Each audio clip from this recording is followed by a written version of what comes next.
Eh, saya Zahri Ahmad Fauzani dengan NIM 2406107. Di slide ini kita bisa melihat halaman riwayat pesanan. Fungsinya sederhana, yaitu untuk menampilkan daftar transaksi laundry yang sudah masuk. Di tabelnya ada info yang cukup lengkap, mulai dari nama pelanggan, nama order, jenis layanan, total harga, sampai status pesanannya. Nah, biar tampilannya tetap rapi dan nggak kepanjangan, datanya kita bagi per halaman. Jadi satu halaman cuma menampilkan 5 pesanan terbaru saja. Kemudian di slide ini kita bisa melihat query SQL di balik halaman sebelumnya. Karena datanya terpisah-pisah kan, saya memakai perintah join untuk menggabungkan 4 tabel sekaligus. Kan ada detail pesanan, pelanggan, dan layanan. Nah, di sini ada 3 hal. Yang pertama ada hitung harga otomatis. Jadi total harganya tidak simpan manual di database, tapi langsung dihitung di dalam query dengan mengalihkan harga per kilo dan berat pakaiannya. Kemudian yang kedua ada pesanan baru di atas. Jadi kami memakai order by supaya pesanan yang paling baru otomatis muncul di baris paling atas. Kemudian yang terakhir, yang ketiga, ada limit dan offset. Nah, supaya datanya bisa dipotong-potong per halaman. Jadi nyambung dengan tombol navigasi di bagian tabel tadi. Kemudian beralih ke fitur berikutnya, ini adalah antarmuka untuk layanan yang sering dipilih. Nah, fitur ini sangat berguna bagi pemilik laundry sebagai laporan analitik sederhana untuk mengetahui tren pelanggan. Jadi halamannya cukup simpel, hanya menampilkan 2 kolom, nama layanan seperti cuci pakaian, setrika, dan lain-lain, dan total berapa kali layanan tersebut telah diorder oleh pelanggan. Untuk menghasilkan rekap data tersebut, query yang digunakan sedikit berbeda. Di sini fokus utamanya adalah fungsi agregasi. Nah, kita menggunakan fungsi count untuk menghitung total kemunculan setiap layanan di dalam tabel transaksi. Agar perhitungannya akurat per kategori layanan, kita menambahkan klausa group by L nama layanan. Nah, tanpa ini hitungannya tidak akan terkelompok. Dan terakhir, data diurutkan menggunakan order by, jumlah dipilih, dash, agar layanan yang paling laris atau paling banyak dipesan otomatis menduduki peringkat pertama di tabel. Sekarang kita lanjut ke halaman data layanan laundry. Nah, kalau riwayat pesanan tadi kan datanya selalu nambah dan berubah-ubah. Nah, kalau halaman ini isinya master data atau data acuan. Jadi halaman ini cuma nampilin daftar layanan yang ada di laundry ini, lengkap dengan ID, nama layanan seperti cuci pakaian atau setrika, dan harga per kilonya. Jadi harga di tabel inilah yang nantinya dibuat untuk menghitung total bayar waktu ada pemesanan masuk. Kemudian di slide ini kita bisa melihat query yang kita pakai untuk memunculkan tabel layanan tadi. Jadi query-nya sangat simpel, cukup pakai select asterisk from layanan. Tanda bintang atau asterisk ini artinya kita menyuruh database untuk menampilkan semua isi kolom tanpa terkecuali. Jadi karena data layanan ini sedikit dan jarang berubah, pakai query dasar seperti ini saja sudah sangat cukup dan efisien. Saya dengan Rahmat Apandi dengan NIM 2406006. Di sini tuh ada data pelanggan, yang dimana si data pelanggan ini mengambil dari query select asterisk from pelanggan yang berfungsi mengambil semua data dari tabel pelanggan. Terus ada limit yang digunakan untuk membatasi jumlah data yang akan ditampilkan di halaman, maksudnya ini. Terus selanjutnya ada tambah pelanggan. yang dimana jika kita memasukkan nama, telepon, email, dan alamat, maka si data ini tuh akan disimpan ke database dan akan ditampilkan di data pelanggan ini. Untuk query-nya itu ada insert untuk pelanggan, yang dimana ini tuh berfungsi untuk menyimpan data pelanggan yang diinput dari from database tadi ini.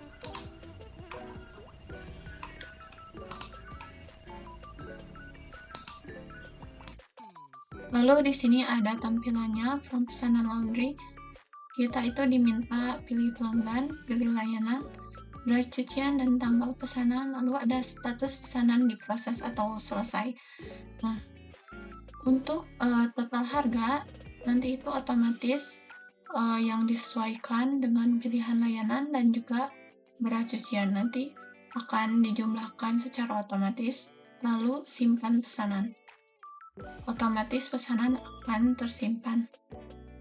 Lalu selanjutnya di sini ada query yang digunakan untuk menambahkan data pesanan baru ke dalam database. Terdapat dua proses, yaitu yang pertama menambahkan data ke tabel pesanan, yang kedua ke tabel detail pesanan. Untuk menambahkan tabel pesanan, kita menggunakan insert into pesanan dan juga data yang disimpan yaitu ID pesanan, ID pelanggan, tanggal pesanan, dan juga status pesanan. Lalu, untuk penambahan ke tabel detail pesanan, data yang disimpan itu adalah ID detail, ID pesanan, ID layanan, dan juga berat. Lalu selanjutnya di sini ada kode untuk menghapus data pelanggan beserta data pesanannya. Di sini ada query-nya, yaitu delete detail pesanan from detail pesanan, join pesanan on detail pesanan.id pesanan, pesanan ID pesanan, where the pesanan.id pesanan, sama dengan ID pelanggan. Bagian ini itu menghapus semua detail pesanan milik pelanggan tertentu. Detail from pesanan where ID pelanggan sama dengan ID pelanggan. Nah, jadi bagian ini tuh untuk menghapus semua detail pesanan milik pelanggan tertentu. Jadi contohnya kita memasukkan data ID pelanggan 20018. Nah, nanti itu data yang lain juga akan ikut terhapus. Nah, setelah data pesanan dihapus, data pelanggan juga dihapus. Yang terakhir itu ada data pelanggan dihapus juga dari tabel pelanggan.